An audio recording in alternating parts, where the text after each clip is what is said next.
John the Mouse. The motor vessel Sergeant Floyd was constructed at the Howard Shipyard of Jeffersonville, Indiana, and launched on May 31st, 1932. The Floyd has been used by the Missouri Division of the U.S. Army Corps of Engineers as a survey and inspection vehicle. During its active duty, the Floyd spent many years following the water trail of the Lewis and Clark expedition. The Sergeant Floyd now is a tourism center and a river museum that contains displays regarding the Lewis and Clark expedition, as well as demonstrating the history and the use of the Missouri River throughout the years. Some of the boat data. It's 138 feet long. The beam width is 30 feet. Depth of hull is 5 feet. The draft is 4 to 3 feet. Estimated weight original is 306 ton. Estimated weight currently is 340 tons. Maximum speed is 10 miles an hour in still water. It originally had two 300 horsepower motors. Currently, it has two 600 horsepower motors. It has 4 rudders, and it launched in May 31st, 1932. It cost $131,970. The improvements cost $110,000. That was pre-1988. Operating costs of 1973 was $125 an hour. Fuel consumption was 70 gallons per hour. If crew 1 shift was required, it took 11 people. If it was 2 shifts, it was 22. Berthing capacity was 32.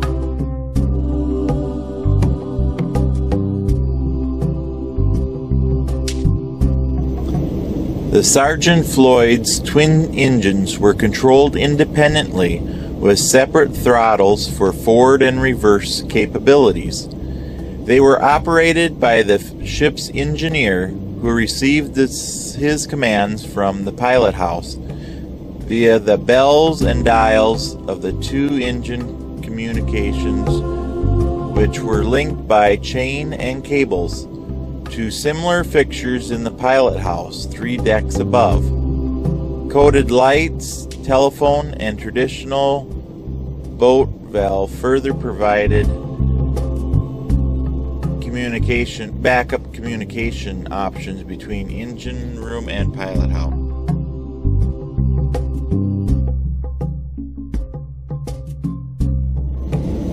The voice tube was used for communicating to other areas of the vessel, such as the engine room to the captain's quarters.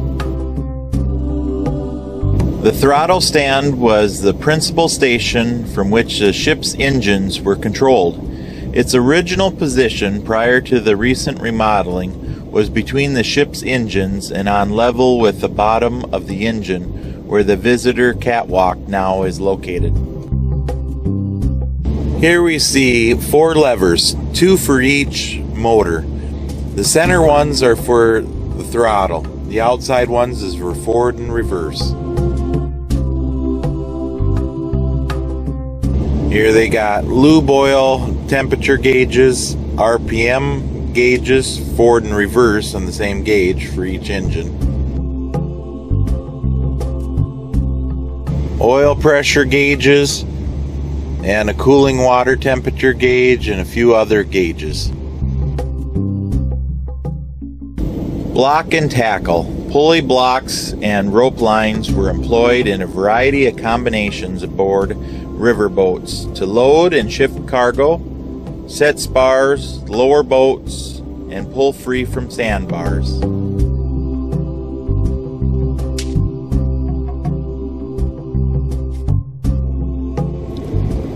Let's head up to the next deck and take a look at the museum.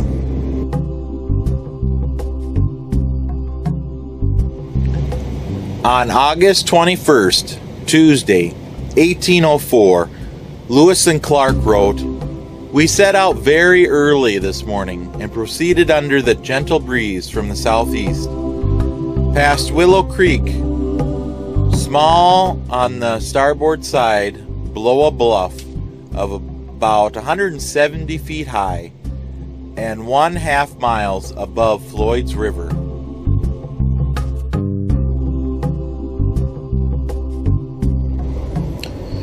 This wooden canoe was hollowed out by hand from a single log. I wonder how long it took to do the work." As you walk along the museum, you will come across Native American artifacts. This area shows some of the tools and stuff they have made out of stone. They use this stone bowl and rock to grind their grain to powder.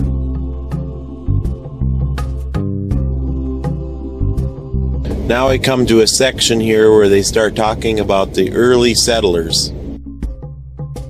As you can see, there's a voice tube. The first settlers that come into the unknown land is the trapper. These trappers would start in the fall, baiting their traps and work it all through till springtime. And then in the summertime, they would make their way to a trading post to sell their furs that they caught. Forming beaver hats. A few years after U.S. government purchased the Louisiana Territory, American trappers advanced up the Missouri River. Some of them were company men, and some were free trappers that were independent. The cutting machine. This machine separates the fur from the pelt. The blower engine with tube. This mechanism separates the coarser, heavier fur from the lighter fur that was used in the beaver hats. The bower, his job was to help get the fur into the wool. The hat battery, or the kettle. They continued to work the fur into the felting, and then they would make it into a triangle and then eventually into a hollow cone to form the hat. Hardening of the skin. After they get the cone-shaped wool, they put it onto a wooden block that will be the finished product of the hat shape. Here's the processes that your hat goes through before the finished product. The cone section here. Then it goes to this stage here. Between the steam and the rubbing, the hat starts to take form. Then at the very end, it starts to look like this. The hat dryer. Now that you got all the dye and the hat in the right shape you want, now you got to dry it.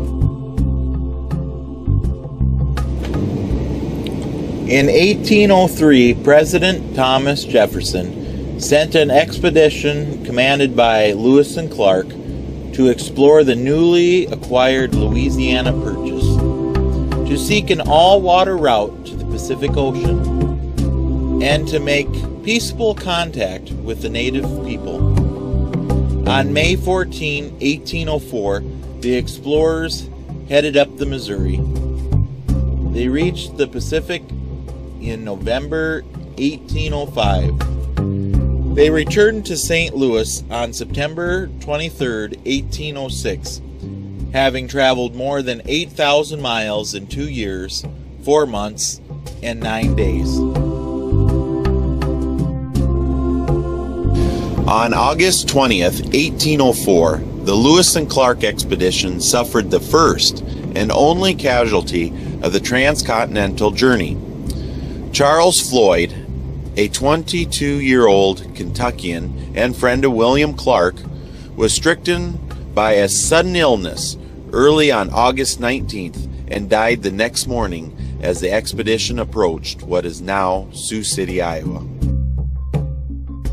Floyd was buried with full military honors on top of a tall river bluff on the east bank of the Missouri River, 1/2 mile below a small river to which the party later gave Floyd's name. A crude cedar grave marker inscribed with his name and date of death was placed to mark the passing of the first American soldier to die in this country's service west of the Mississippi River.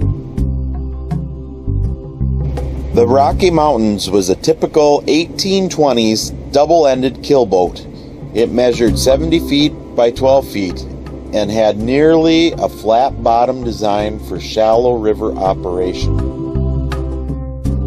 The Yellowstone was the first steamboat successfully navigate the upper Missouri River.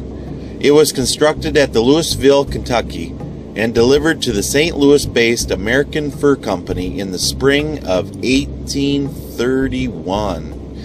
It has a hull measuring 120 feet by 19 feet, and the Yellowstone drew a mere 6 feet of water when loaded with 75 tons of cargo. A crosshead. On the back of the piston rod attached to the pitman arm turned the paddle wheel crank. The piston rod was the length of the engine cylinder, 5 to 6 feet long. The piston head, it was on the front of the piston rod. 130 to 160 pounds of pressure per square inch of hot steam pushed it back and forth in the engine cylinder.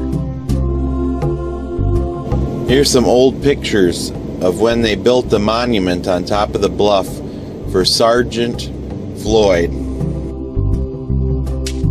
A marble slab was placed over Sergeant Floyd's second burial site in 1895 by the Floyd Memorial Association. This site was 600 feet east of the original bury site that eroded away in the spring of 1857.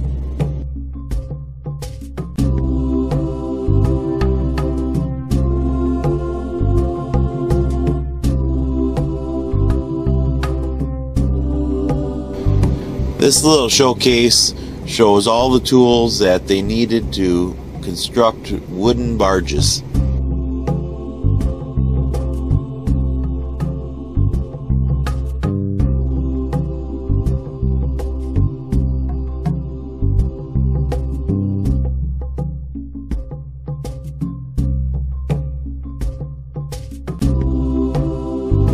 Evolution of the Mountain Steamboat, the side wheeler. Despite its superior speed and maneuverability delivered from the twin paddle wheels, the side wheeler's high profile made it particularly vulnerable to the prairie's high winds. Vulnerable also was the position of the side-mounted paddle wheels in a river littered with uprooted trees and sandbars. Introduction to the mountain steamer after the Civil War saw most side wheelers largely regulated to lower Missouri service.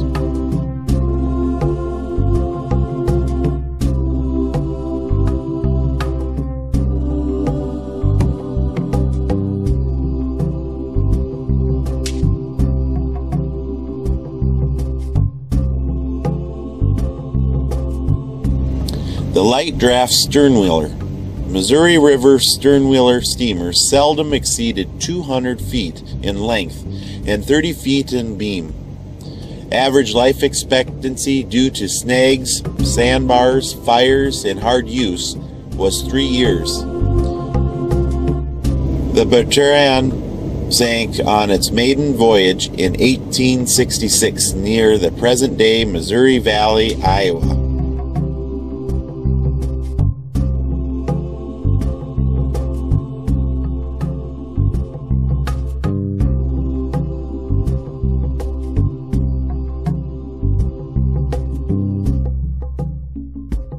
This model represents a shipyard building barges.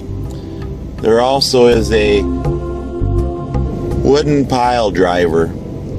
As you can see, it's driving pylons on the side shore there. They did this all along the shore banks in Sioux City so they could put I-29 on it.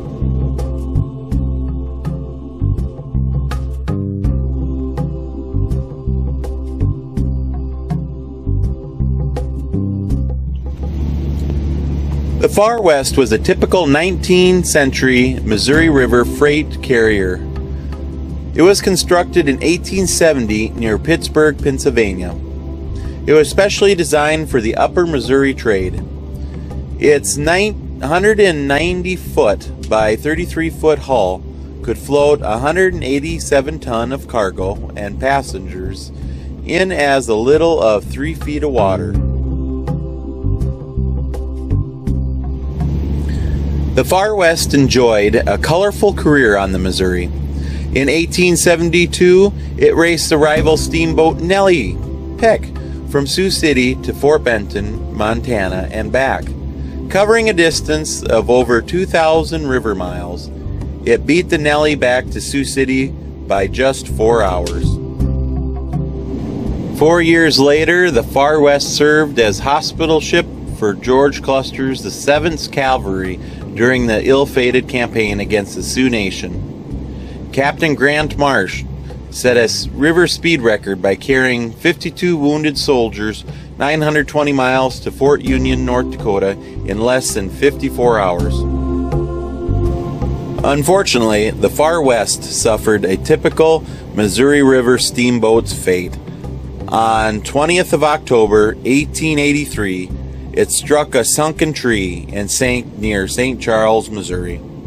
This vessel successfully duty as a ferry boat between Sioux City and South Sioux City until it sank by ice during the winter of 1879. Salvage boiler and the paddle wheel were removed from the crushed hull during the winter for installation in a ferry boat Andrew Bennett. Extremely low water conditions during the winter of 1989 exposed the wreck. Ferry boat relics. The item here are salvaged from the remains of the steam ferry boat Hiramwood, discovered near this location in January of 1989. The Hiramwood was a modern-era hulled steamboat constructed in Kansas in 1865. The Sioux. This model was donated by Vivian Jensen of Aurora, South Dakota. Her husband Robert built this craft from scratch, using no plans, just researching library materials. Robert visited the Sergeant Floyd River Museum to examine and appreciate the models on display. His last trip of any significance was to the Sergeant Floyd. Mr.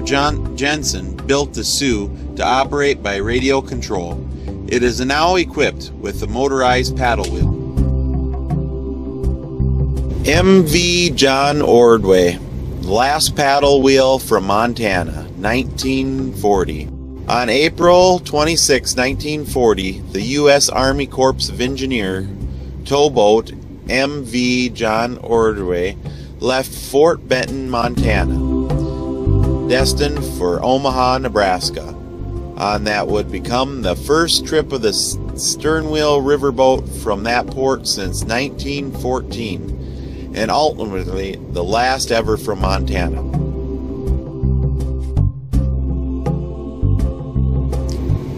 The John Ordway, a diesel-powered sternwheeler, towed 4 wooden barges, lightly loaded with construction equipment from the Fort Peck Dam, when under construction. Cargo included several Caterpillar tractors, a drag crane, office furniture, steel drums of diesel for the trip.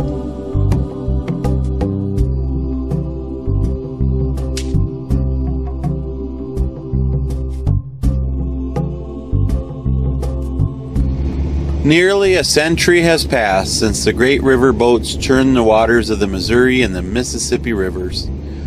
While many people have an idea what these boats look like, ideas fashioned largely from Hollywood. Modern paddle wheelers records of the exact appearance of old stern wheelers and side wheelers are scant. Photographs from the periods are not the best, and construction drawings are virtually non-existent.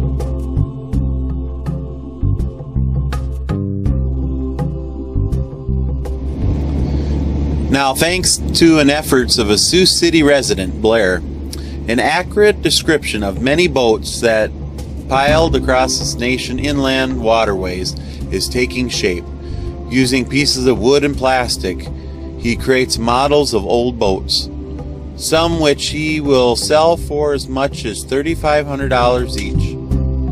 Many are displayed here at the Sergeant Floyd Visitor Center, which is on the west end of Sioux City along I-29.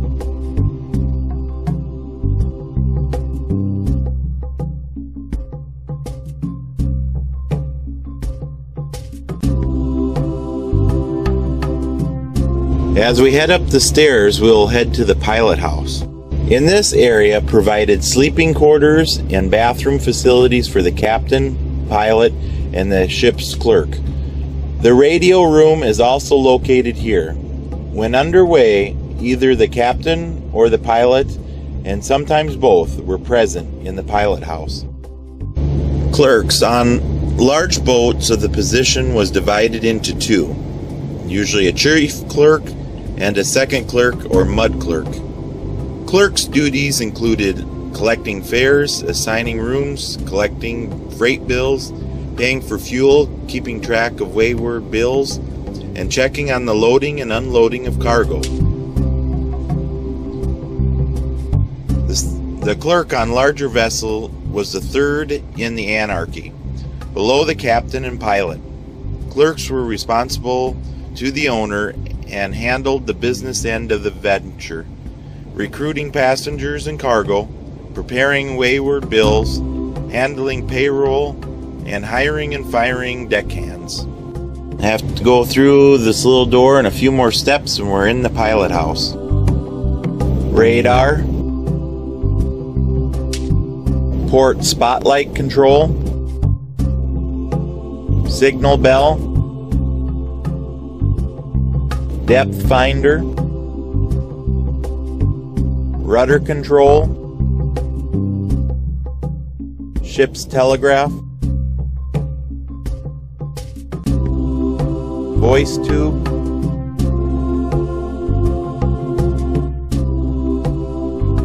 wiper control, compass. Looks like we're headed west. Ship's telephone, rudder control, bell signal, starboard spotlight control. Thank you for watching my video. I do have more for you to view. Just press on the button. And if you'd like to subscribe to stay up to date, you can push that button too.